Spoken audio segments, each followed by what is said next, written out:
الله أكبر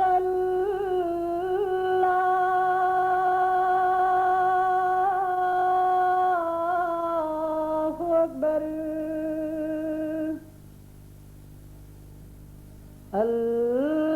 الله أكبر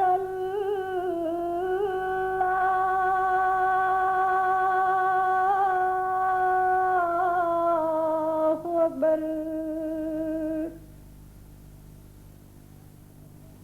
أشهد أن لا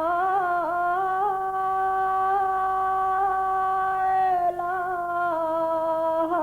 إلا الله أشهد أن لا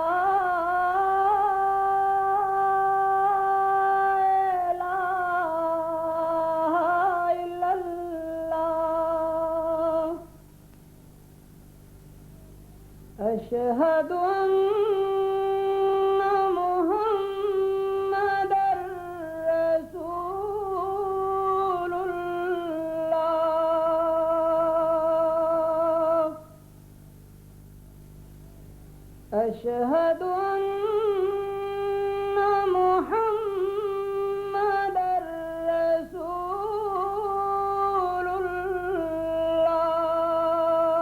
الله هيا على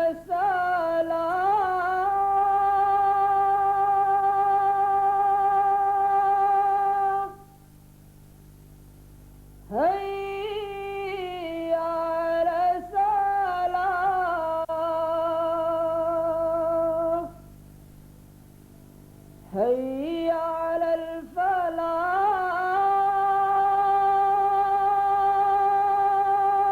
الفلاح هيا على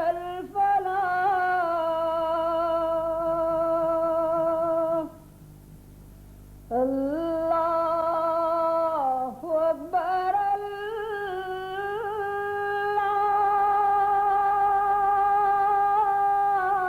الله أكبر لا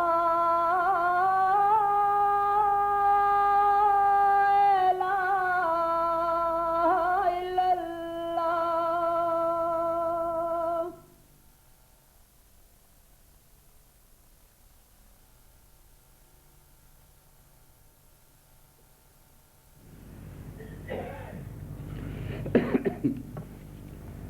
أشهد أن لا إله إلا الله وحده لا شريك له وأشهد أن محمدًا عبده ورسوله أما بعد فأعوذ بالله من الشيطان الرجيم بسم الله الرحمن الرحيم الحمد لله رب العالمين الرحمن الرحيم مالك يوم الدين إياك نعبد وإياك نستعين اهدنا الصراط المستقيم صراط الذين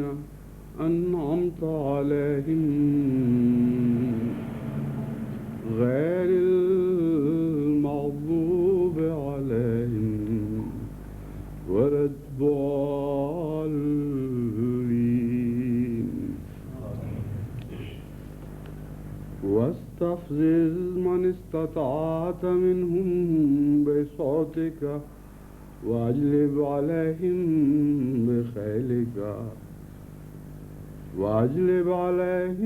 بخيلك ورجلك وشاركهم في الأموال والأولاد وشاركهم في الأموال والأولاد وعدهم وما يعدهم الشيطان إلا غرورا إن عبادي ليس لك عليهم سلطان وكفى بربك وكيلا. سورہ الاسراء آیات 65-66. یہ آیات جو میں نے آپ کے سامنے تلاوت کی ہیں، ان میں اللہ تعالیٰ شیطان کو مخاطب کرتے ہوئے اپنی طرف سے اپنے نیک بندوں کی نمائندگی میں ایک چیلنج کرتا ہے. یہ بہت ہی عجیب اور بہت ہی روح اور دل پر اثر کرنے والی آیت ہے. بسا اوقات آپ نے خطبات میں مجھے سنا ہے کہ جب جماعت احمدیہ پر کئی قسم کے مصائب توڑے جاتے ہیں، خطرات کا سامنا ہوتا ہے، تو میں جماعت کی نمائندگی میں دشمن کو کہتا ہوں کہ جو چاہتے ہو کر لو، تم لازماً ناکام ہوگے. اور اس طرز بیان سے جماعت کو ایک خاص لطف محسوس ہوتا ہے. وہ یقین رکھتے ہیں کہ ہمارے ایمان کی عظمت کا ہمارے امام کو احساس ہے. اس سے اندازہ کریں کہ اس آیت کا مومن کو کس حد تک لطف نہ آتا ہوگا. جب بھی کوئی مومن اس آیت کی تلاوت کرتا ہے تو حقیقت میں اس کی روح وجد میں آ جاتی ہے. خدا اپنے بندوں کی طرف سے شیطان کو مخاطب کرتے ہوئے فرماتا ہے، وَاسْتَفْزِزْ مَنِ اسْتَطَعْتَ مِنْهُمْ بِصَوْتِكَ، تو جس کو چاہتا ہے ان میں سے شوق سے فریب دے دے کر اپنی طرف بلا. وَأَجْلِبْ عَلَيْهِمْ بِخَيْلِكَ وَرَجِلِكَ، اور ان پر اپنے گھوڑوں کے ذریعے اور اپنے پیادہ فوجوں کے ذریعے چڑھ دوڑ اور پوری قوت سے ان پر حملہ کر دے، اور پھر ان کو حرص بھی دے، لالچیں بھی دے. وَشَارِكُمْ فِي الْأَمْوَالِ، ان کو مال کی لالچ بھی دے اور اپنے اموال میں شامل کر. وَالْأَوْلَادِ، اور اپنے وسیع خاندان میں اس طرح شامل کر لے کہ وہ تیری ہی اولاد ہوں، یعنی اکثریت کے اندر ضم کر کے ان کو قوت کے احساس کی لالچ دے. وعدہم، اور ہر قسم کے وعدے ان سے کر، یعنی جو کچھ ممکن ہے کسی کے لیے کسی دوسرے کو فریب سے، دھوکے سے، خوف دلا کر، لالچیں دے کر اپنے ساتھ ملانے کی، اپنے ایمان سے ہٹانے کی، وہ ساری کوششیں کر گزر. فرمایا وَمَا يَعِدُهُمُ الشَّيْطَانُ إِلَّا غُرُورًا، لیکن یاد رکھو کہ بندوں کو شیطان جو بھی وعدے دیتا ہے وہ محض دھوکے کے وعدے ہوا کرتے ہیں. إِنَّ عِبَادِي لَيْسَ لَكَ عَلَيْهِمْ سُلْطَانٌ، یاد رکھ، اپنی تمام کوششیں کر دیکھ، جو بندے میرے ہیں وہ میرے ہی رہیں گے. لَيْسَ لَكَ عَلَيْهِمْ سُلطان، تجھے ہرگز کبھی کسی قسم کا کوئی غلبہ مجھ سے محبت کرنے والے، مجھ پر ایمان لانے والے بندوں پر نصیب نہیں ہوگا. وَكَفَى بِرَبِّكَ وَكِيلًا، اور یہ فرمانے کے بعد حضرت اقدس محمد مصطفیٰ صلی اللہ علیہ وآلہ وسلم کو یہ سکینت کا پیغام بھی عطا ہوتا ہے. وَكَفَى بِرَبِّكَ وَكِيلًا، کہ تیرا رب تیرے لیے بہت کافی ہے وکیل. اس آیت کا پچھلے مضمون سے کیا تعلق ہے؟ تعلق یہ ہے کہ اللہ تعالیٰ فرماتا ہے میں جو تیری وکالت کر رہا ہوں، مجھ سے بہتر اور کون وکالت کر سکتا ہے؟ میں تیرا رب ہوں. اب تیرے معاملے کو میں نے اپنے ہاتھ میں لے لیا ہے، اس لیے کلیتاً مطمئن ہو جا کہ شیطان کے مقابل پر تیرا ایک وکیل ہے جو ہر طرح تیری وکالت فرمائے گا اور تیری نمائندگی کرے گا اور تجھے سہارا دے گا اور تو اس پر توکل کرے گا. اور شیطان کی طرف سے تجھے اور تیرے ماننے والے تیرے غلاموں کو قطعاً کوئی خطرہ نہیں ہے. اس آیت کا اطلاق آج دنیا میں بعض ممالک میں ہو رہا ہے، جن میں سب سے زیادہ پاکستان میں اس کا اطلاق دکھائی دیتا ہے۔ جب سے دشمنوں کو میں نے جماعت احمدیہ کی عوام کے امام کی حیثیت سے آپ سب کی نمائندگی میں مباہلے کا چیلنج دیا ہے، اور جب سے انہوں نے یہ دیکھا کہ اس چیلنج کے مان بعد خدا تعالیٰ کی تقدیر نے بار بار اپنی تجلیات جماعت کی تائید میں دکھائیں، اس وقت سے ان کے اندر ایک خوف و ہراس کی کیفیت پیدا ہو گئی ہے، اور شدید خطرات محسوس کر رہے ہیں کہ بقیہ عرصے میں جو بھی چیلنج کا عرصہ باقی ہے، کہیں خدا تعالیٰ ان مزید تائیدات سے ان کو نہ نوازے، اور کہیں دنیا یہ دیکھ نہ لے کہ خدا کن کے ساتھ ہے۔ یہ وہ خطرات ہیں جن کو محسوس کرتے ہوئے وہ اپنی شرارت میں بڑھتے چلے جا رہے ہیں، گویا وہ خود خدا ہیں۔ گویا چیلنج ان کے نام یہ تھا کہ تم ہمیں کسی قسم کی کوئی نقصان شرارت اور حسد کے ذریعے نہیں پہنچاؤ گے، ہرگز ایسی کوئی بات نہیں تھی۔ چیلنج یہ تھا کہ جو خدا کا ہے وہ اس کی تائید میں خدا حیرت انگیز نشانات دکھائے گا، اور تمام دنیا میں اس کو غالب کرتا چلا جائے گا، اس کی بدیوں کو نیکیوں میں تبدیل کرتا چلا جائے گا، اور ان کے اندر سے خدا کے ولی پیدا ہوں گے، اور ایسی جماعت جو خدا کی ہے اس مباہلے کے بعد انشاءاللہ تعالی ہر پہلو سے تم ان کو نیکیوں میں ترقی کرتا ہوا دیکھو گے۔ اور جہاں تک دشمن کی شرارت کا تعلق ہے، مباہلے میں یہ بات واضح کر دی گئی تھی کہ اگر فریقین میں سے کسی کی شرارت سے کسی کا نقصان ثابت ہو تو اس کو خدا کی تجلی کا نشان نہیں سمجھا جائے گا، بلکہ وہ بندے کا عناد و دشمنی اور شرارت ہے، اس کو خدا کے کام کیسے قرار دے سکتے ہو؟ بس اپنے ہاتھ میں انہوں نے جماعت کو نقصان پہنچانے کی ذمہ داری لے کر فی الحقیقت اس بات کا اعلان کر دیا ہے کہ ان کا کوئی خدا نہیں جو ان کی نمائندگی میں جماعت کو نقصان پہنچائے، ان کا کوئی ولی ایسا نہیں جو ان کی پشت پناہی کرتے ہوئے ان کی طرف سے جماعت کو ایذا پہنچائے۔ اس لیے انہوں نے کہا خدا نے تو ہمارے لیے کرنا کچھ نہیں، ہم کیوں نہ اپنے ہاتھ میں لے لیں امن و امان کے حالات اور جبر و تشدد کے ہتھیار، اور ان ہتھیاروں سے مظلوم احمدیوں کے امن اور سکون کو برباد کر دیں، اور پھر دنیا کو یہ کہیں کہ دیکھو مباہلے کے نتیجے میں ان کو کیا کیا نقصان پہنچے ہیں۔ یہ ہے وہ فتنہ جو آج کل پاکستان میں بڑی تیزی کے ساتھ پھیلایا جا رہا ہے، اور طرح طرح کے مظالم اور شرارت کے شاخسانے چھوڑ کر کوشش کی جا رہی ہے کہ احمدیوں کے خلاف ایک عام طوفان بدتمیزی کھڑا ہو جائے، اور اسی قسم کے کثرت کے ساتھ پھیلے ہوئے فسادات برپا ہوں جیسے 1953 میں یا اس سے پہلے 33-34 وغیرہ میں برپا ہوتے رہے۔ اس کے جواب میں نے غور کیا کہ میں ان کو کیا پیغام دوں، تو میری توجہ اس آیت کی طرف مبذول ہوئی۔ مجھے خیال آیا کہ خدا تعالیٰ نے تو ایسے موقع پر وکالت اپنے ہاتھ میں لے لی، اب تو خدا اور شیطان کا مقابلہ ہے، بس بجائے اس کے کہ میں اپنی آواز میں آپ کی نمائندگی کر کے اس دشمن کو کوئی پیغام دوں، میں نے سوچا کہ اسی آیت کی روح سے، اسی آیت کے الفاظ میں جو خدا تعالیٰ نے یوں معلوم ہوتا ہے جیسے ایسے ہی موقع کے لیے صادر فرمائی ہے،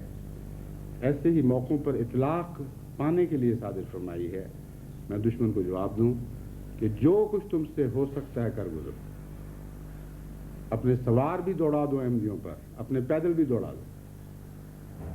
آوازیں دے کر ان کو دھوکہ دے کر اپنی طرف بلاؤ، ان کو لالچیں دو، ان کو ہر قسم کے تحفظات مہیا کرنے کی کوشش کرو، ان کو بتاؤ کہ تم اگر اکثریت میں شامل ہوگے تو تم ہماری اولاد کی طرح ہو جاؤ گے، ہماری کثرت میں حصہ دار بن جاؤ گے، اور جو دھوکہ دینے کے وعدے ہیں تم کر گزرو، لیکن اول یہ کہ خدا متنبع فرما رہا ہے کہ شیطان کے سارے وعدے دھوکے اور فریب کے وعدے ہوا کرتے ہیں، اور یہ امر واقعہ ہے، ہم نے اس سے پہلے دیکھا ہے بارہا فتنوں اور فسادوں کے وقت بعض لوگوں کو احمدیت کے دشمنوں نے سہارے دیے ہیں، جھوٹے وعدے دیے ہیں، اور اچانک اٹھا کر زمین سے آسمان تک پہنچا دیا ہے، اور پھر ایسا چھوڑا ہے کہ مڑ کر دیکھا بھی نہیں ان کی طرف، اور ان کی ساری زندگی ذلت اور رسوائی میں قطع گزری ہے۔ بس خدا تعالیٰ نے ضمناً ہمیں یہ بھی مطلع فرما دیا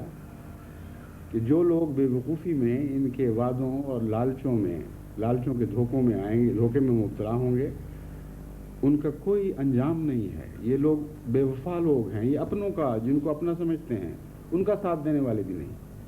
ان کو چھوڑ دیا کرتے ہیں۔ چنانچہ ایک نہایت عبرتناک واقعہ جماعت کی تاریخ میں محفوظ ہے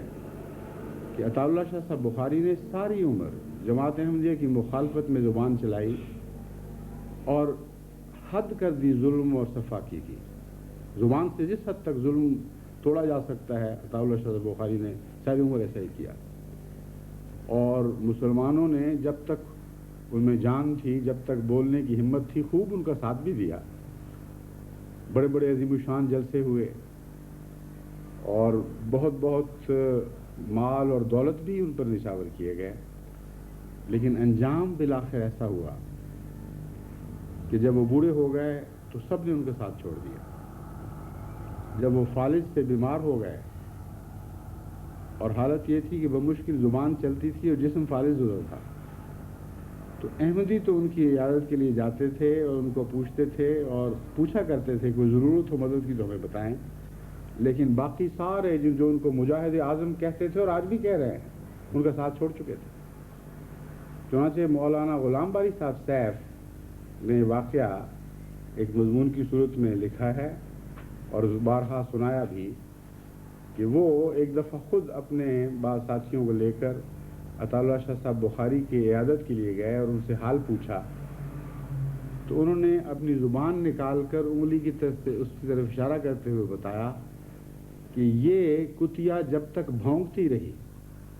اس وقت تک میں قوم سے داد پاتا رہا، جب اس کتیا میں بھونکنے کی سکت باقی نہیں رہی تو سب نے مجھ کو چھوڑ دیا۔ ایسے عبرتناک الفاظ انہوں نے اپنے متعلق کہے، اپنے منہ سے زبان کو کتیا کہہ کر۔ فصیح و بلیغ تو تھے، اور جس قسم کی فصاحت و بلاغت تھی اس کا اظہار اسی ایک فقرے سے ہو جاتا ہے، لیکن اس میں ایک بڑا بھاری عبرت کا نشان ہے۔ بس خدا تعالیٰ فرماتا ہے وَمَا يَعِدُهُمُ الشَّيْطَانُ إِلَّا غُرُورًا، شیطان وعدے تو دیتا ہے اور دے گا، لیکن دھوکے اور فریب کے سوا اس کے وعدوں کی کوئی حقیقت نہیں۔ وفا اگر ہے تو خدا میں ہے جو تمہارا مولا ہے، خدا کے سوا کسی میں کوئی وفا نہیں۔ یہ کہنے کے بعد کتنے عزم اور کتنی شان کے ساتھ مومنوں سے اپنی توقعات کا اظہار فرماتا ہے۔ یہ ہے اس آیت کی شان جس پر دل فدا ہو جاتا ہے خدا کی عظمت اور اس کے جلال اور اس کے جمال کے حضور۔ فرماتا ہے اِنَّ عِبَادِي لَيْسَ لَكَ عَلَيْهِمْ سُلْطَانٌ، اے بے وقوف، اے دھوکہ دینے والے، خود کس دھوکے میں مبتلا ہے؟ تجھے کیا خبر میرے بندے ہیں کیا؟ وہ مجھ سے کبھی بے وفائی نہیں کریں گے، وہ کبھی میرا ساتھ نہیں چھوڑیں گے، جو چاہتا ہے کر گزر، میرے بندے میرے رہیں گے، تجھے ان پر کسی قسم کا کوئی غلبہ نصیب نہیں ہوگا۔ سلطان کو نکرہ رکھ کر یہ شان پیدا کر دی گئی کہ اس مضمون کو بہت وسیع فرما دیا۔ مطلب یہ ہے کہ پورا غلبہ تو الگ دور کی بات ہے، تجھے میرے محبت کرنے والے، مجھ پر فدا ہونے والے، مجھ پر ایمان رکھنے والے بندوں پر ادنا سا غلبہ بھی نصیب نہیں ہوگا، کبھی تیرے نہیں ہو سکتے۔ وَكَفَىٰ بِرَبِّكَ وَكِيلًا، اور اے محمد صلی اللہ علیہ وآلہ وسلم، تیرا رب تیرا وکیل ہے، وہ تیری وکالت کرے گا، وہ شیطان کے مقابل پر اپنی آسمانی فوجیں لے کر آئے گا، اس کے ہر حربے کو ناکام کر کے دکھا دے گا۔ بس جماعت احمدیہ پاکستان ہو یا بنگلہ دیش ہو یا دیگر ایسی جماعتیں ہوں جو نہایت ہی خطرات کے حالات سے گزر رہی ہیں، میں ان کو خدا کے کلام کی زبان میں یہ یقین دلاتا ہوں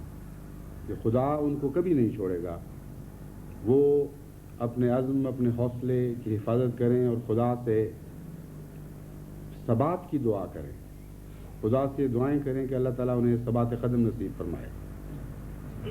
اور ساری دنیا کی جماعتوں کو ان کے لیے ایسی ہی دعائیں کرنی چاہیے، کیونکہ ہر قوم میں کچھ کمزور بھی ہوتے ہیں۔ اور اس آیت کے علاوہ ایک اور آیت میں ذکر بھی موجود ہے کہ جن کو انسان ظاہری طور پر خدا کے بندے سمجھتا ہے، ان میں بعض ایسے کمزور انسان بھی نکل آتے ہیں جن کے دل میں نفاق ہوتا ہے، جن کے دلوں میں بیماریاں پائی جاتی ہیں، اور زلازل کے وقت وہ جھڑ جاتے ہیں۔ اس لیے یہ مراد ہرگز نہیں کہ جماعت میں سے، یعنی الہی جماعتوں میں سے کبھی کوئی ٹھوکر نہیں کھائے گا، بلکہ مراد یہ ہے کہ اس وقت جو خدا کے ہیں وہ پہچانے جاتے ہیں، وہ الگ اور ممتاز ہو کر الگ نثر کے سامنے آ جاتے ہیں، اور جو شیطان کا گندا مال ہے وہ اس کو نصیب مل جاتا ہے، اور دنیا دیکھ لیتی ہے کہ خدا کے بندے کون تھے اور غیر اللہ کے کون بندے تھے۔ چنانچہ بعض دفعہ بہار کے دنوں میں بھی آپ نے دیکھا ہوگا درختوں پر بعض پتے سوکھے ہوتے ہیں، ویسے تو پتہ نہیں لگتا، بہار ہی بہار دکھائی دیتی ہے، لیکن جب تیز آندھیاں چلتی ہیں تو انہی سبز پتوں میں سے بعض سوکھے ہوئے پتے جھڑ کر نیچے گر جاتے ہیں۔ تو زلازل کے وقت بعض نقصان پہنچتے ہیں، بعض لوگوں کو ٹھوکر ضرور لگتی ہے، اور جو خدا کا ہے وہ خدا کا ہو کر سامنے آ جاتا ہے، جو شیطان کا ہے جو شیطان کا ہو کر سامنے آ جاتا ہے۔ بس ہمیں اس موقع پر ان کمزوروں کے لیے بھی دعا کرنی چاہیے، اللہ ان کو بھی ٹھوکروں سے بچائے اور ان کی حفاظت فرمائے۔ اس موقع پر دشمن نے جو سازشوں کا جال پھیلایا ہے، اس میں اس سازش کے جو نقوش اب نکل کے سامنے آ رہے ہیں۔ ایک تو یہ ہے کہ وہ جگہ جگہ ایسے احمدیوں پر قاتلانہ حملے کروا رہے ہیں جو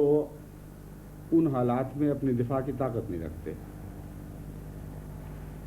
اور اس پہلو سے وہ سمجھتے ہیں کہ جماعت کے نوجوان جو ایک لمبے صبر کے دور سے گزر رہے ہیں، اب صبر کا دامن ہاتھ سے چھوڑ دیں گے، اور ان دردناک قتلوں کو برداشت نہ کرتے ہوئے وہ بھی جوابی حملے شروع کریں گے۔ اور اگر ایک دفعہ انہوں نے ایسا کیا تو وہ سمجھتے ہیں کہ پھر ہم ساری قوم کو دھوکہ دیں گے اور ان کو کہیں گے کہ دیکھو احمدیوں نے یہ ظلم کیے، تمہارے فلاں کو مار دیا، تمہارے فلاں کو مار دیا۔ اس میں کوئی شک نہیں کہ اگر احمدی مقابل پر نکلیں تو کمزور ہونے کے باوجود وہ تعداد میں، بھاری تعداد میں، بڑی اکثریت پر بھی غالب آنے کی طاقت رکھتے ہیں۔ اس سے پہلے ہندوستان کی تاریخ میں جب ابھی جماعت بہت چھوٹی تھی، ایسے بارہا واقعات ہو چکے ہیں۔ دہلی کے جلسے میں جو واقعہ گزرا، مسلم موعود کے جلسے میں بھی وہاں موجود تھا، چند ہزار احمدی تھے، اس کے مقابل پر دلی کا لکھوں خاک عظیم شہر تھا، اور اس میں سے مسلمان، بعض بدقسمت مسلمان علماء کے اکسائے ہوئے اور انگیخت کیے ہوئے لاکھوں کا مسلمان تھے۔ یوں معلوم ہوتا تھا جیسے ایک انبوہ کثیر ہے جس نے جلسے کو گھیرے میں لے لیا تھا۔ اس وقت ان سے غلطی ہوئی کہ انہوں نے عورتوں کے خیمے پر حملہ کر دیا، اور حضرت مسلم موعود رضی اللہ تعالیٰ عنہ نے تقریر کے وقت جب یہ دیکھا کہ عورتوں کی طرف ان کا رخ ہو گیا ہے تو آپ نے فرمایا کہ ہمارے صبر کے پیمانہ بہت وسیع ہے، لیکن اس کی ایک حد ہے۔ اگر ہماری عورتوں کی طرف تم نے بد نظر سے دیکھا اور ہاتھ اٹھایا تو ہم کسی قیمت پر اس کو برداشت نہیں کریں گے، پھر جو کچھ ہوگا ہو جائے گا۔ آپ کا یہ کہنا تھا کہ احمدی نوجوان اس خیمے کی طرف لپکے ہیں، اور آنن فانن اس انبوہ کثیر کے پاؤں ایسے اکڑے ہیں جیسے سیلاب کی موجیں کسی چیز کو بہا کے لے جا رہی ہیں۔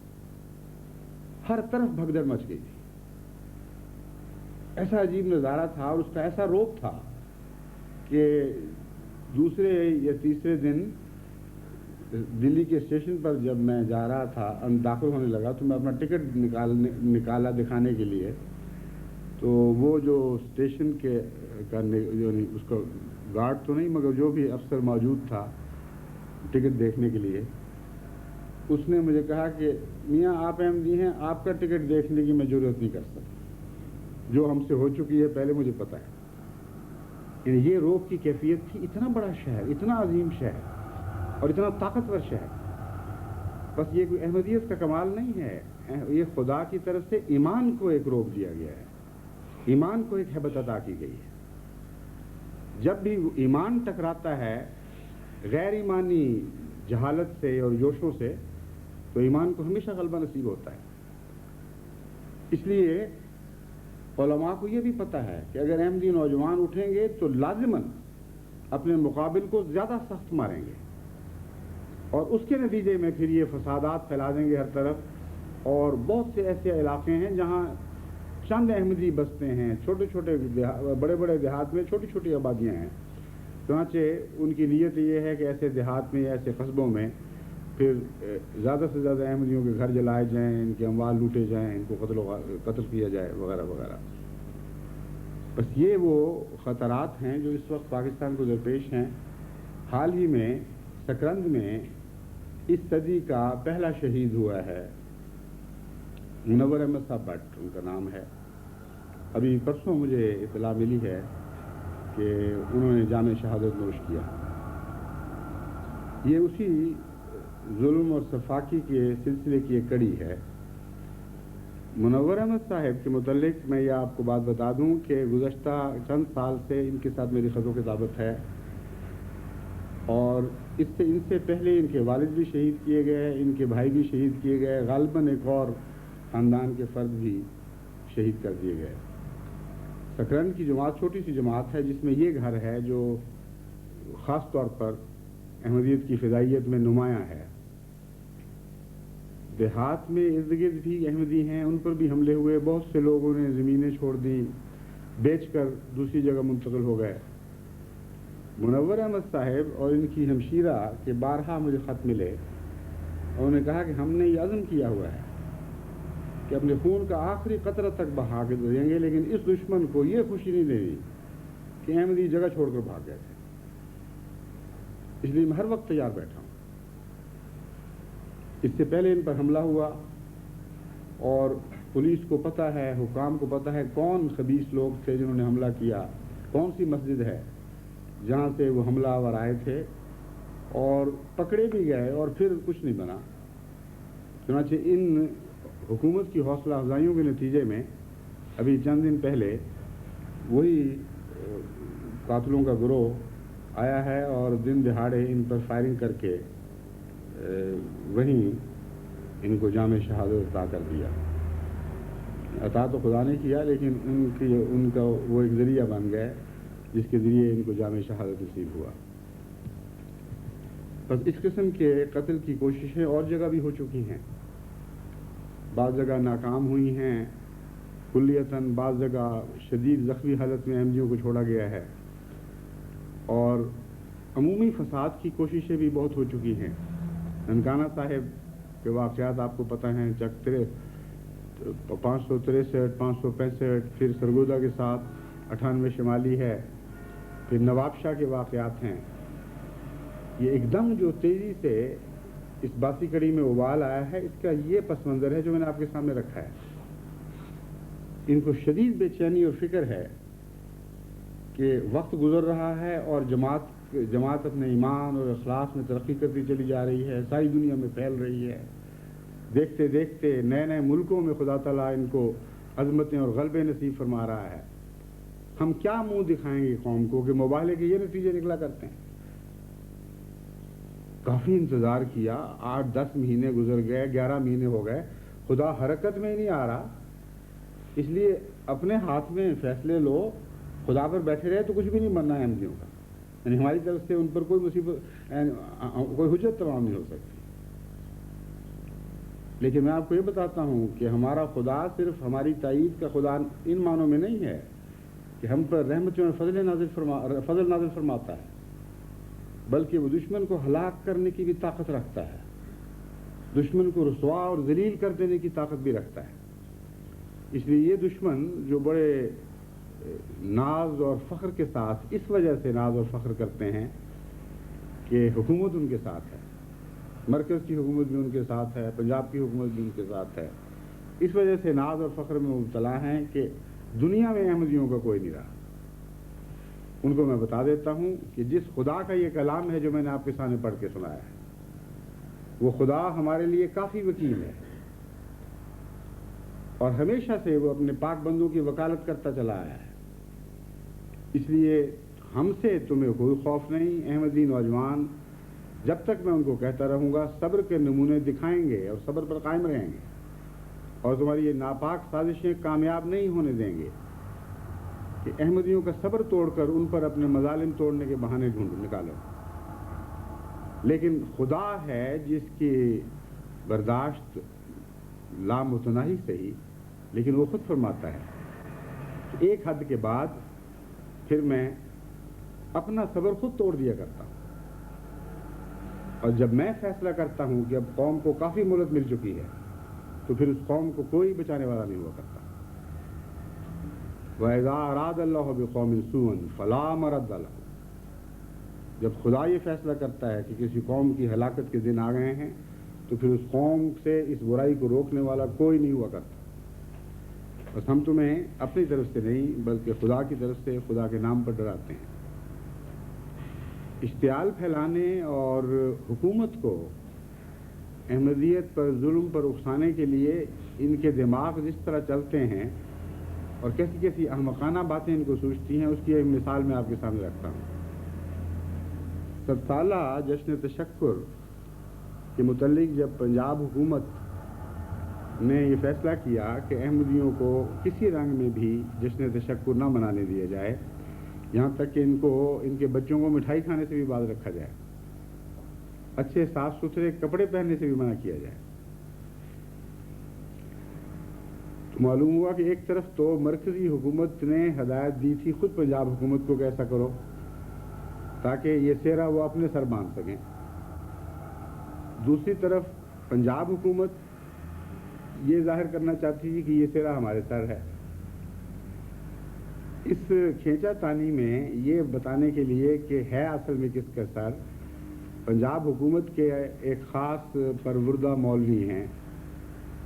نہایت دریدہ ذہن انسان ہے، ایک منحوس صورت انسان ہے۔ انہوں نے یہ اعلان کیا کہ میں تمہیں بتاتا ہوں اصل کہانی کیا ہے۔ ہوا یہ کہ میں تھا پنجاب کی طرف سے جو ایک وفد لے کر مرکزی وزراء کے پاس پہنچا،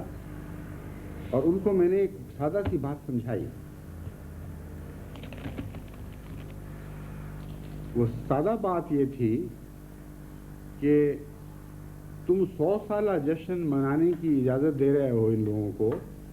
تم جانتے نہیں کہ 100 سالہ جشن ہے کس چیز کا؟ وزراء نے پوچھا آپ فرمائیے مولانا کس چیز کا جشن ہے؟ تو انہوں نے بتایا کہ وہ جشن اس بات کا ہے کہ 100 سال پہلے نعوذ باللہ من ذالک مرزا غلام احمد قادیانی نے حضرت محمد مصطفیٰ صلی اللہ علیہ وآلہ وسلم کی نبوت پر ڈاکہ ڈالا تھا، اور وہ ڈاکے کا مال اس وقت سے ان کے پاس ہے، اور 100 سال میں جو ڈاکے کا مال بڑھتا رہا ہے اس کی خوشی میں یہ سارا جشن منایا جا رہا ہے۔ تو کیا تم اپنے دنیاوی قانون کے لحاظ سے کبھی ڈاکو کو جشن منانے دیا کرتے ہو کہ میں نے اتنا مال لوٹا قوم کا اس لیے مجھے جشن بنانے دیا جائے؟ اور یہ بات مرکزی وزراء کی عقل میں آ گئی، ان کو سمجھ آ گئی، انہوں نے کہا ہاں مولانا اب ہمارا مسئلہ حل ہو گیا ہے، اب ہم حکم دیتے ہیں کہ جماعت احمدیہ کو جشن منانے کی اجازت نہ دی جائے۔ بات سمجھانے والے کی عقل بھی اور بات سمجھنے والے کی عقل بھی ایک خاص حیثیت کی عقل ہے، جس کا اگر دنیا کے عظیم الشان سائنسدانوں کو علم ہو جائے تو شاید وہ تجزیہ کریں، دماغ کھول کر دیکھیں کہ کس قسم کی عقل اس دماغ میں بھری ہوئی ہے۔ دنیا کے کسی منطق سے بھی آپ اس مسئلے پر غور کر کے دیکھیں،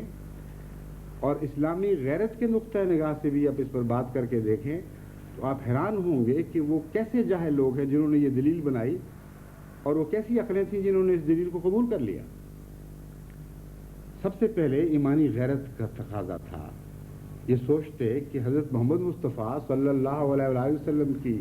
نبوت پر ہے کون جو ڈاکہ ڈال سکتا ہے؟ قرآن کریم میں اللہ تعالیٰ فرماتا ہے ہم نے تجھے یہ پیغام دیا، ہم اس کی حفاظت کے ذمہ دار ہیں، واللہ یعصمک من الناس، خدا ہر قسم کے انسانی حملوں سے تجھے محفوظ رکھے گا، تیرے کلام کی حفاظت فرمائے گا، تیری نبوت تیرے تقدس کی حفاظت فرمائے گا۔ اتنے قوی وعدوں کے بعد اور یہ بتا کر کہ شیطان کو تیری وحی میں کوئی دخل نہیں ہے، پھر ان علماء کا ان باتوں کو دیکھتے ہوئے یہ کہہ دینا کہ گویا نعوذ باللہ من ذالک آن حضرت صلی اللہ علیہ وسلم کی نبوت پہ ڈاکہ پڑ گیا. اس قدر بے حیائی، اتنی گستاخی کہ تعجب ہے کہ حکومت پاکستان کی ایسے ذلیل الزام لگانے والے مولانوں کے خلاف حرکت میں کیوں نہیں آئی، اسلام کے نام پر قائم ہوئی اور محمد رسول اللہ صلی اللہ علیہ وسلم کے متعلق کوئی غیرت نہیں دکھائی. یہ کیوں نہیں کہا ان کو کہ اے بے غیرتو، محمد رسول اللہ صلی اللہ علیہ وسلم کی نبوت پر ڈاکہ ڈالنے والا ہے کون؟ کون پیدا ہوا ہے جو محمد رسول اللہ صلی اللہ علیہ وسلم کی نبوت پر ڈاکہ ڈال سکے؟ پھر یہ کہ اگر نبوت کا دعویٰ جھوٹا ہے تو وہ تو خدا پر ڈاکہ ہے، اور قرآن کریم نے یہی فرمایا ہے. قرآن کریم فرماتا ہے اگر کوئی جھوٹ بولتا ہے تو مجھ پر جھوٹ بولتا ہے، اور میرا فرض ہے کہ میں اس کو ہلاک کروں. دشمن کا کام نہیں ہے، یا انسان کا کام نہیں ہے. بس خدا تعالیٰ تو یہ فرماتا ہے میرے تقدس پر، میری عظمت پر، میری سچائی پر ڈاکہ ڈالنے کی کوشش کی جاتی ہے، میں اس کوشش کو ناکام بنا دیتا ہوں، ایسے شخص کو ہلاک کر دیا کرتا ہوں.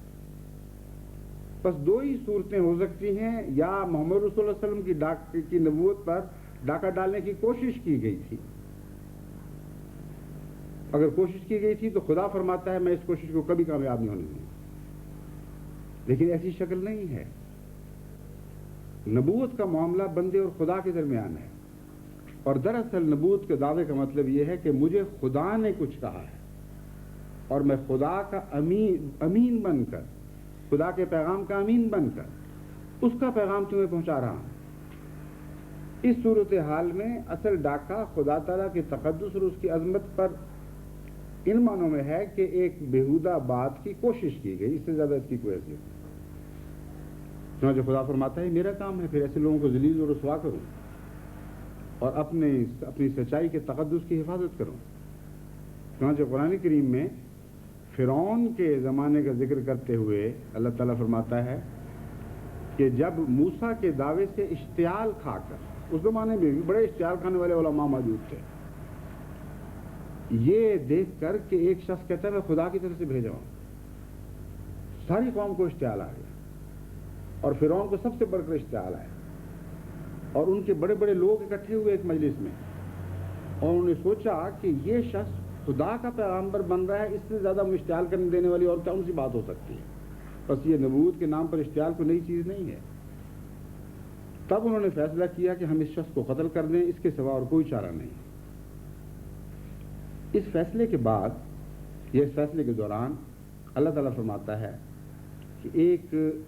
شخص ان کی طرف آیا جو صاحب فہم اور اولو الالباب میں سے تھا. اس نے ان سے کہا کہ خدا کا خوف کرو اور عقل کے ناخن لو، تم کیا فیصلے کر رہے ہو؟ ان یکو کاذبن فعلیہ کذب، اگر یہ جھوٹ بول رہا ہے، اگر یہ خدا کی طرف سے نہیں ہے تو تمہارا کام نہیں ہے کہ تم اس کو ہلاک کرو، خدا کا کام ہے کہ اس کو ہلاک کرے. اور اگر کوئی شخص خدا پر جھوٹ بولتا ہے تو اس کا عذاب ان لوگوں پر نہیں ٹوٹا کرتا جن کو وہ مخاطب ہوا کرتا ہے. تو تمہیں تکلیف کیا ہے؟ جھوٹ ایک شخص بول رہا ہے، خدا پر بول رہا ہے، اللہ اس کو پکڑے، ہلاک کرے نہ کرے اس کی مرضی ہے، تمہیں نقصان کون سا ہے اس کا؟ جھوٹا تو خود اپنی موت مر جائے گا. لیکن یہ یاد رکھو کہ اگر اسے جھوٹا سمجھتے ہوئے اس کی مخالفت کی اور یہ سچا نکلا، وہیں یہ کو صادق ہے، یصبکم بعض الذی یعدکم، پھر ضرور جن عذابوں اور جن تکلیفوں سے یہ تمہیں ڈرا رہا ہے، خدا کی ناراضگی کے عذابوں سے، وہ تمہارے پیچھے لگ جائیں گے اور تمہیں نہیں چھوڑیں گے. اس لیے کیوں جہالت کی بات کرتے ہو؟ ایسے معاملے میں کیوں دخل دیتے ہو جس کے ساتھ تمہارا کوئی تعلق نہیں، کوئی اختیار نہیں ہے؟ بس حضرت مسیح موعود علیہ السلام کی بھی ان دو صورتوں میں سے ایک ہی صورت ہو سکتی ہے. اگر جھوٹ بولا ہے تو خدا پر جھوٹ بولا ہے، اور ایسی صورت میں قرآن کریم فرماتا ہے کہ پھر تمہارا کام صرف اتنا ہے کہ انتظار کرو اور دیکھو کہ خدا اس سے کیا سلوک کرتا ہے. اگر تم نے خود خدائی کو اپنے ہاتھ میں لیا، خود ایک شخص کو جھوٹا سمجھتے ہوئے اس کو سزا دینے کی کوشش کی، تو یاد رکھو اگر یہ سچا نکلا تو پھر تم ضرور ہلاک ہو اور ضرور تمہیں خدا کا عذاب پہنچے گا. یہ ہے عقل کی بات، یہ ہے خدا کا کلام. کیا یہ اس کلام کو نہیں پڑھتے؟ کیا پڑھتے ہیں تو ایسی صورت میں پڑھتے ہیں کہ ان کے دلوں پر قفل پڑے ہوئے ہوتے ہیں، ان کو کوئی سمجھ نہیں آتی. بس یہ ایک تمسکر ہے محض، اس سے زیادہ اس کی کوئی حیثیت نہیں. جہالت کی حد ہے اس قسم کی دلیلیں پیش کرنا، اور پھر جہالت کی حد ہے اس قسم کی دلیلیں قبول کر لینا. اس دلیل کو آگے بڑھائیں. کئی لوگ ہیں جو جھوٹے خداؤں کی عبادت کرتے ہیں یا جھوٹ خدا ہونے کے دعوے کرتے ہیں. اگر رسول کی عزت اور غیرت کا سوال ہے تو خدا کی عزت اور غیرت کا سوال اس سے بڑھ کر ہے. پھر کیوں تم ان لوگوں پر حملہ نہیں کرتے؟ کیوں ان پر ٹوٹ نہیں پڑتے؟ کیوں ان کو جشن منانے دیتے ہو؟ ہر سال ہندوستان میں میلے لگتے ہیں اپنے بتوں کے نام پر، کبھی کسی دیوی کے نام پر، کبھی کسی دیوی کے نام پر، اور دیوالیاں منائی جاتی ہیں. مسلمان علماء کو چاہیے کہ چڑھ دوڑے ہندوستان کے اوپر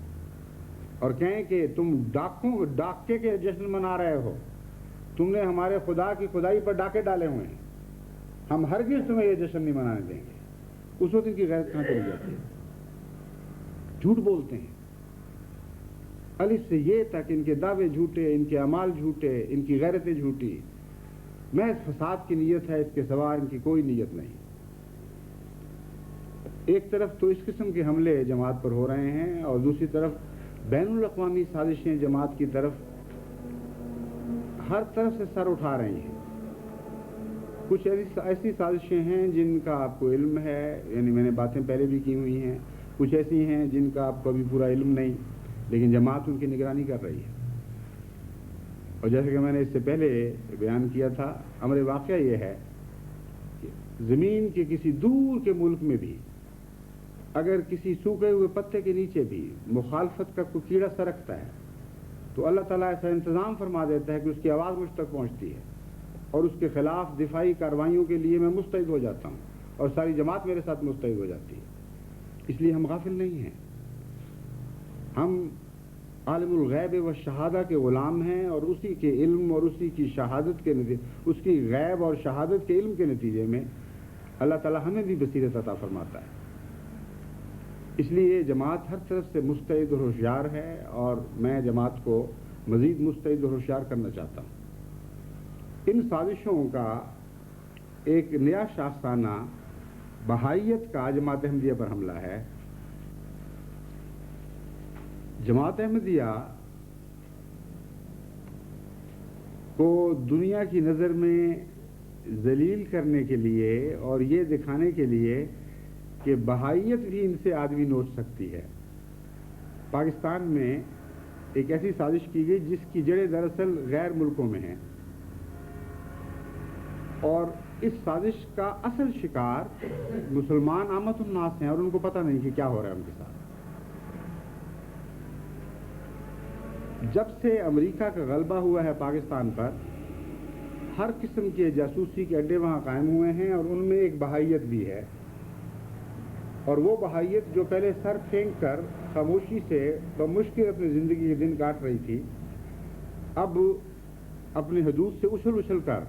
پاکستان کی گلیوں سڑکوں میں نمودار ہو رہی ہے. توجہ ان سے پھیر کر جماعت کی طرف منتقل کرنے کے لیے یہ سازش کی گئی کہ علماء کو یہ بتایا جا رہا ہے کہ ہمارا حملہ جماعت احمدیہ پر ہے، اس لیے تم ہمارا ساتھ دو. چنانچہ اس سے پہلے ایک واقعہ ہوا جس میں 2-3 بدنصیب اور پہلے سے معلوم شدہ منافقین نے بہائیت کو قبول کر لیا، اور اس کو بڑی شان کے ساتھ پاکستان کے اخباروں نے نمایاں سرخیوں کے ساتھ پیش کیا، اور ان سرخیوں میں علماء شامل تھے لگوانے میں. وہ یہ فخر ہو رہا ہے کہ بعض لوگ، یعنی چند 2, 3, 4 حضرت محمد مصطفیٰ صلی اللہ علیہ وآلہ وسلم کی غلامی سے نکل کر اور خدا تعالیٰ کی وحدانیت کے تصور سے نکل کر بہاءاللہ کو خدا ماننے والے پیدا ہو گئے ہیں، اس لیے جشن مناؤ. امر واقعہ یہ ہے کہ اس کے سوا اس سے کوئی معنی نہیں بنتے. اس واقعہ کے اور شاخسانے چونکہ پھوٹ رہے ہیں، اس لیے میں آج مختصراً آپ کو بہائیت کے متعلق بتانا چاہتا ہوں کہ جماعت احمدیہ کی اس فتنے پر نظر ہے. اور گزشتہ 4-5 سال سے میں بڑی تفصیل کے ساتھ اس کا مطالعہ کروا رہا ہوں اور ان کی سازشوں پر نظر رکھتے ہوئے ان کی کنو معلوم کرنے کی کوشش کر رہا ہوں کہ ان کے پیچھے کیا ہے اور ان کی حقیقت کیا ہے۔ چنانچہ دن بدن ایسے شواہد سامنے آتے چلے گئے جن سے معلوم ہوتا ہے کہ یہ یا CIA کے ایجنٹس ہیں یا یہود کے ایجنٹس ہیں اور عالمی سازش ہے ایک دنیا میں جاسوس بنانے کی، اور ان کا نظام الف سے یہ تک دھوکہ دہی اور لالچ پر مبنی ہے۔ اس کی تفاصیل میں اس وقت جانے کا وقت نہیں، لیکن میں مختصراً آپ کو بتاتا ہوں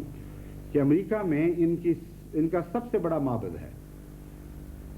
اور اتنا عظیم الشان، اتنا شاندار کہ اس پر کروڑوں روپیہ خرچ ہوا ہے، اور گنتی کے، جس کو پنجابی میں 2.5 ٹوٹرو کہتے ہیں، گنتی کے چند انگلیوں پر گنے جانے والی تعداد ہے وہاں بہائیوں کی، اس سے زیادہ نہیں۔ سوال یہ کہ روپیہ کہاں سے آیا؟ ایک چھوٹی سی جماعت جس کا مالی نظام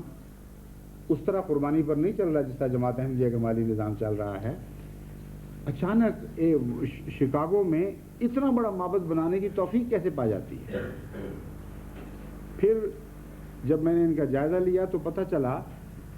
کہ دنیا میں ہر جگہ جہاں جہاں یہ بڑے عظیم اپنے معبد بنا رہے ہیں وہاں ان کی گنتی کی چند ایک کے سوا زیادہ تعداد نہیں، اور یہ وہیں نفوذ پا رہے ہیں جہاں جہاں امریکہ کا نفوذ بڑھ رہا ہے۔ چنانچہ ساؤتھ پیسیفک میں، پاپوا نیوگنی میں، سولومن آئلینڈ میں، سموآ آئلینڈ میں اور ایسے چھوٹے چھوٹے دور دراز جزائر میں یہ اپنی کوششیں کر رہے ہیں، اور وہی وہ علاقے ہیں جہاں اس وقت امریکن دفاعی اڈے قائم ہو رہے ہیں۔ اسی طرح بعض دوسرے اور ممالک میں جن کے متعلق ہم پوری تفصیل سے جائزہ لے رہے ہیں، وہاں بہائیت اپنی جڑیں قائم کرنے کی کوشش کر رہی ہے، لیکن جڑیں تو نہیں کہنا چاہیے، عمارتیں بن رہی ہیں وہاں اور دکھاوے ہو رہے ہیں، لیکن عملاً تعداد وہی چند ایک سے زیادہ نہیں۔ حضرت مسلم موعود رضی اللہ تعالیٰ عنہ نے اپنی زندگی میں جو تحقیق کی تھی تو پہلی دفعہ مجھے ان سے یہ نقطہ ملا کہ بہائیوں کو جس ملک میں آپ پوچھیں کہ یہاں تو آپ 2-4 ہیں صرف، اتنی بڑی طاقت آپ کے پاس کہاں سے آ گئی، اتنا پیسہ کہاں سے آ گیا؟ تو جواب دیتے ہیں کہ ہم یہاں نہیں، ہم فلاں جگہ طاقتور ہیں، اور فلاں جگہ طاقت کا حال جا کے دیکھو تو وہاں جواب ملتا ہے کہ ہاں یہاں نہیں، ہم فلاں جگہ ہیں۔ اس لیے جہاں جہاں آپ ان کے پیچھے پہنچیں گے وہاں سے آگے کوئی اور جگہ بتائیں گے کہ ہم وہاں طاقتور ہیں۔ اور اس پہلو سے جب میں نے جائزہ لیا تو 100% حضرت مسلم موعود کا یہ تخمینہ درست نکلا ہے۔ پاکستان میں آج کل امریکی اڈوں کے نفوذ کی وجہ سے ان کا نفوذ بڑا ہے، اور اب جو آخری حملہ انہوں نے ربوہ پر کرنے کی کوشش کی ہے اس کی میں تفصیل آپ کو بتاتا ہوں۔ اس سے مزید اس خیال کو تقویت ملی کہ ان کی پشت پناہی امریکہ کر رہا ہے۔ وہاں ایک ایسا خاندان آباد ہے جس کی گھر کی مالکہ ایرانن ہیں۔ نواب شاہ ضلع میں ایک مخلص احمدی ہوا کرتے تھے، آغا عبداللہ خان۔ ان کی ایک شادی ایران میں ہوئی تھی، اور وہ ایرانی خاتون نے احمدیت قبول کی، اور وہاں بعد ان کی وفات کے بعد ربوہ میں آباد ہوئیں۔ ان کے ہر قسم کے بچے ہیں۔ ایک امریکہ میں بچے ڈاکٹر ہدایت ہیں، ان کو تو میں جانتا ہوں، اللہ کے فضل سے نہایت مخلص اور نمونے کے ڈاکٹر، بنی نوع انسان کے سچے ہمدرد اور خدا تعالیٰ سے محبت کرنے والے، جماعت کی خاطر قربانیاں کرنے والے۔ اس لیے اس ذکر میں ان کو کہیں متہم نہ سمجھ لیں، اس لیے میں تفصیل سے ان کا دفاع کر رہا ہوں۔ باقی اولاد کچھ کسی قسم کی، کچھ کسی قسم کی، میں تفصیل سے نہیں جانتا۔ کچھ دن ہوئے ان کے گھر میں بہائیوں کی ایک میٹنگ ہوئی، اور اس میں بہائیوں کا جو سب سے بڑا سربراہ تھا وہ امریکن تھا، اور وہ مرتد جس کا میں نے ذکر کیا ہے وہ اپنے ایک دو ساتھیوں کے ساتھ وہاں پہنچا اور یہ امریکن ان کی سرپرستی میں وہاں گیا اور انہوں نے اسکیم یہ بنائی وہاں بیٹھ کے کہ ربوہ کے قریب سیدوں کو لالچ دے کر غیر معمولی روپیہ دے کر وہاں سے کوئی زمین حاصل کی جائے. وہاں ایک 10 بیڈز کا 10 بستروں کا ہسپتال قائم کیا جائے. اس ہسپتال کا سربراہ وحید قریشی جو پہلے احمدی کہلاتا تھا اور مرتد ہے، وہ اس کا نگران اعلیٰ بھی ہو اور اس کا روپیہ کمانے والا بھی وہی ہو، اور اس طرح ایک فتنے کا جال پھیلا کر جو کمزور اور غریب احمدی ہیں اور جو دلوں کے بیمار ہیں ان کو خرید لیا جائے، ان کو لالچیں دی جائیں اور اس طرح دکھایا جائے دنیا کو کہ احمدیت پر بہائیت نے ایک بہت ہی کامیاب حملہ کیا ہے. اور اس طرح وہاں جاسوسی کا اڈا بھی امریکہ کا قائم ہو جائے گا. یعنی یہ اندازے ہیں، لیکن حالات اسی طرف اشارہ کر رہے ہیں کہ یہی اسکیم ہے، یہی مقصد ہے. لیکن اسکیم جو میں نے بتائی ہے، یہ نقوش جو آپ کے سامنے رکھے ہیں یہ درست ہیں، یہ سازش وہاں کی گئی. جہاں تک جماعت احمدیہ کے رد عمل کا تعلق ہے، ہم دیگر علماء کی طرح خدا کے بندوں کو اپنی جاگیر نہیں سمجھتے اور اپنی ملکیت نہیں سمجھتے. دین کے معاملے میں ہم یقین رکھتے ہیں کہ ہر شخص آزاد ہے، لیکن اگر غربت سے فائدہ اٹھا کر کسی کا دین خریدنے کی کوشش کی جائے تو تکلیف ضرور ہوتی ہے. لیکن اسی آیت میں اس بات کا بھی جواب ہے، اگر چند کمزور اور منافق احمدی جو ہر مجلس میں، ہر قوم میں ہوا کرتے ہیں، ہر شہر میں ہوا کرتے ہیں، یعنی احمدی کے لحاظ سے نہیں، منافقت کے لحاظ سے میں کہتا ہوں، ایسے لوگ ہر جگہ ملتے ہیں. مدینے کے متعلق اللہ تعالیٰ قرآن کریم میں فرما رہا ہے، حضرت محمد مصطفیٰ صلی اللہ علیہ وسلم کی موجودگی میں وہاں منافقین ہوا کرتے تھے. تو غلام آقا سے تو بڑھ سکتا ہے نہیں، اس کے پاؤں کا غلام ہوتا ہے، اس کی جوتیوں کا غلام ہوتا ہے، اس لیے اس سے آقا کے مقابل پر بڑا سلوک نہیں ہو سکتا. اس لیے اگرچہ اہل ربوہ نے بڑی ہمت دکھائی ہے، غیر معمولی شجاعت دکھائی ہے، بڑی وفا کے کام کیے ہیں،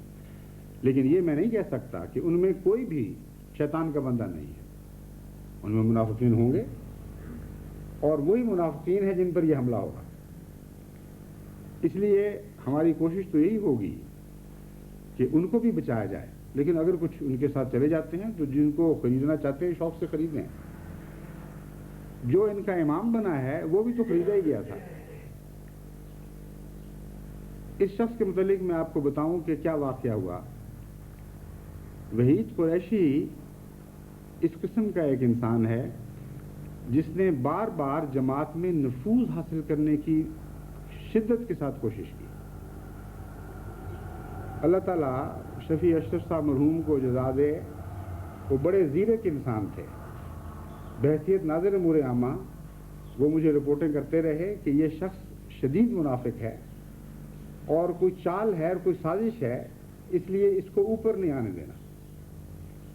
اور یہ شدید ان کے خلاف گالیوں کے خط لکھتا رہا اور شکایتیں کرتا رہا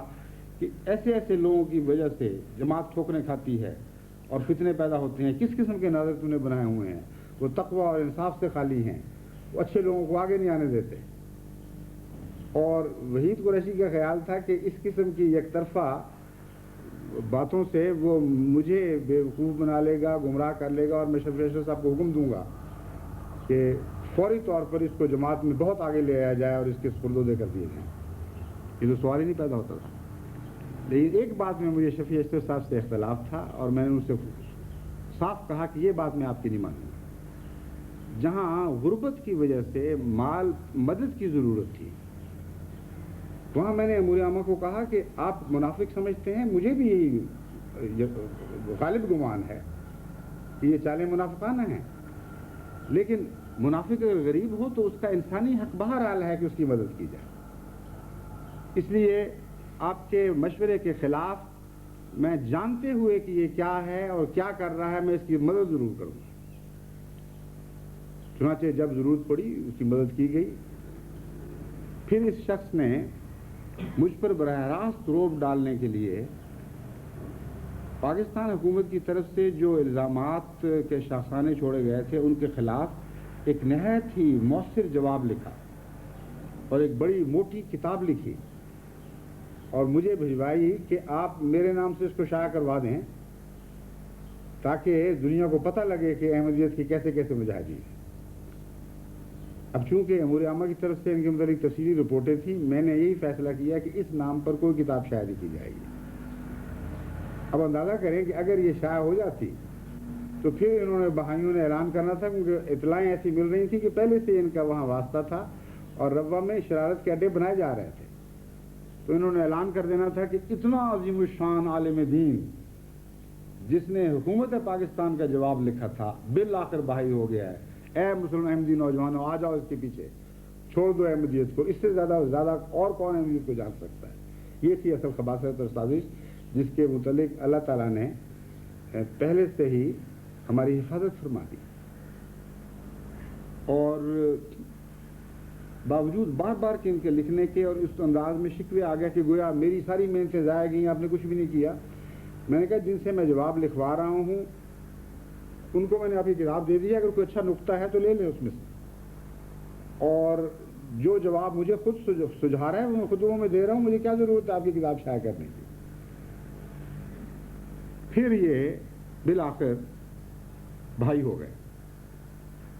اور روا سے بھاگ کر کسی قصبے میں جا کر بھائیت کا اعلان کیا، اور ان کی بیوی کا رونے پیٹنے کا دردناک خط آیا کہ کیا قیامت آ گئی ہے۔ اس پر یا ان کی طرف سے لکھا ہوا تھا کہ میری بیوی نے، مجھے اب یاد نہیں بیوی کا خط تھا، انہوں نے لکھا تھا کہ میری بیوی کا یہ رد عمل ہے اور گھر میں ایک کوہرام مچا ہوا ہے اور وہ دعائیں کر رہی ہے۔ میں نے ان کو لکھا، میں نے کہا میں بھی آپ کے لیے دعا کرتا ہوں، آپ بیمار ہیں جو کچھ بھی ہے، لیکن میں نہیں چاہتا کہ آپ کا حقیقی اور دائمی نقصان ہو، کیونکہ جس خاندان سے آپ تعلق رکھتے ہیں ان میں نیکیاں تھیں، آپ کے والد نے بڑی قربانیاں دی ہوئی ہیں احمدیت کے لیے، آپ کی والدہ نیک خاندان سے تعلق رکھتی ہیں، ان کے بھائی واقف زندگی ہیں، اس کے ماموں، اور لمبا عرصے سے وفات سے سلسلے کی خدمت کر رہے ہیں۔ میں نے کہا میں نہیں چاہتا کہ آپ کا نقصان ہو، اس لیے میں بھی دعا کر رہا ہوں، اللہ آپ کو ہدایت دے۔ کچھ دنوں کے بعد خط آیا کہ مجھے ہدایت مل گئی ہے اور میں نے فیصلہ کر لیا ہے کہ بہائیت جھوٹی تھی اور اب میں احمدیت میں دوبارہ شامل ہونا چاہتا ہوں، مجھے شامل کر لیا جائے۔ میں نے دعائیہ خط لکھا، میں نے کہا شامل ہو جائیں، لیکن یاد رکھیں کہ ایمان کے بعد ارتداد اور ارتداد کے بعد پھر ایمان اور پھر ارتداد اگر ہو اور اسی حالت میں انسان ہلاک ہو تو بہت ہی بڑا خطرناک سودا ہے۔ اللہ آپ کو استقامت بخشے، سچے دل سے ایمان نصیب فرمائے۔ ساتھ ہی انہوں نے مجھے یہ پیشکش کر دی کہ میں اب بہائیت کے خلاف ایک عظیم الشان کتاب لکھنا چاہتا ہوں، اور میں پہلے اس سے لکھا تھا کہ بتائیں کون سا آپ کا عالم ہے جو میرے مقابل پر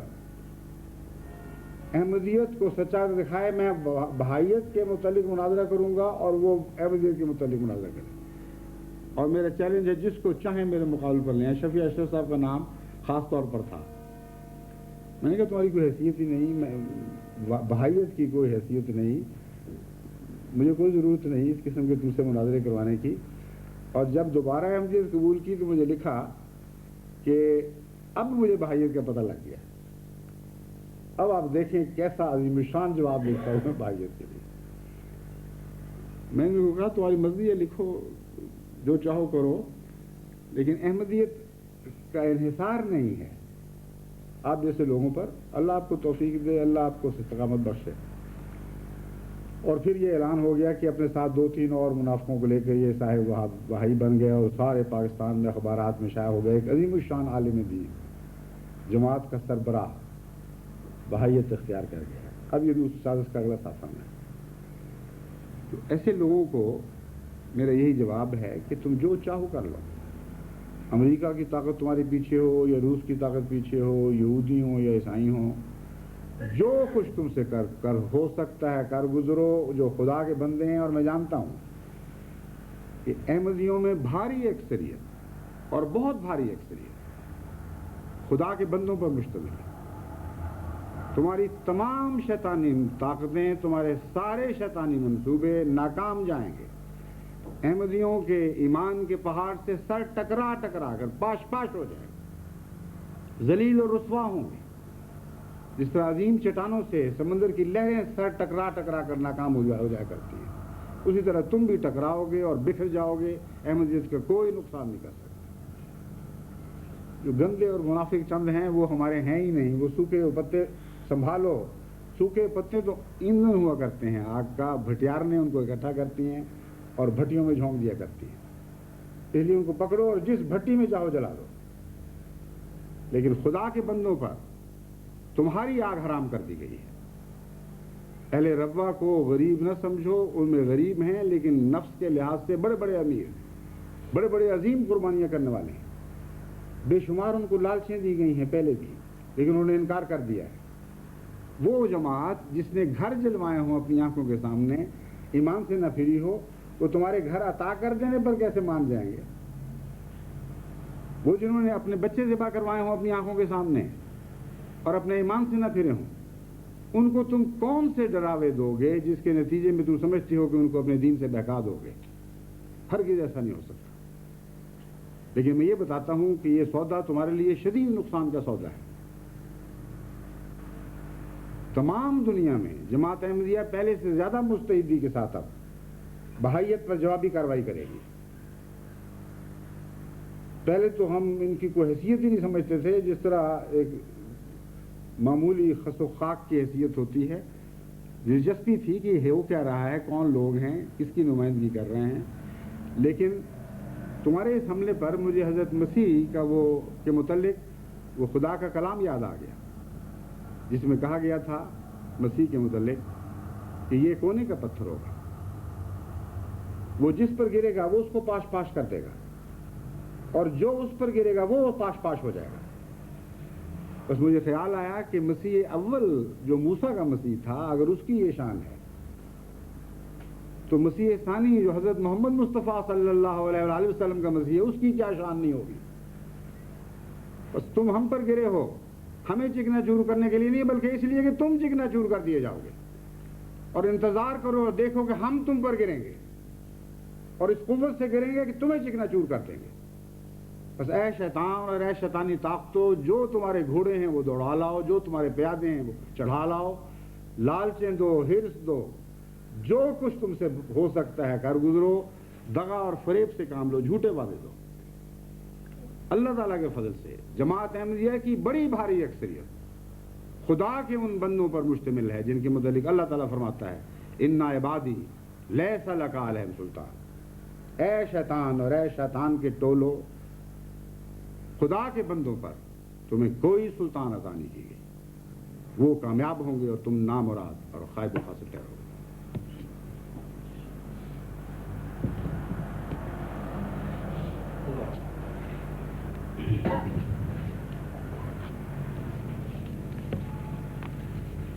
الحمد للہ نحمده ونستعینه ونستغفره ونؤمن به ونتوکل علیہ ونعوذ باللہ من شرور انفسنا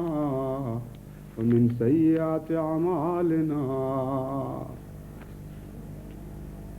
من يهده الله فلا مضل له ومن يضلل فلا هادي له ونشهد أن لا إله إلا الله وحده لا شريك له ونشهد أن محمدا عبده ورسوله عباد اللہ رحمکم اللہ ان اللہ یامر بالعدل والإحسان وإیتاء ذی القربى وینہی عن الفحشاء والمنکر والبغی یعظکم لعلکم تذکرون اذکروا اللہ یذکرکم وادعوہ یستجب لکم ولذکر اللہ اکبر۔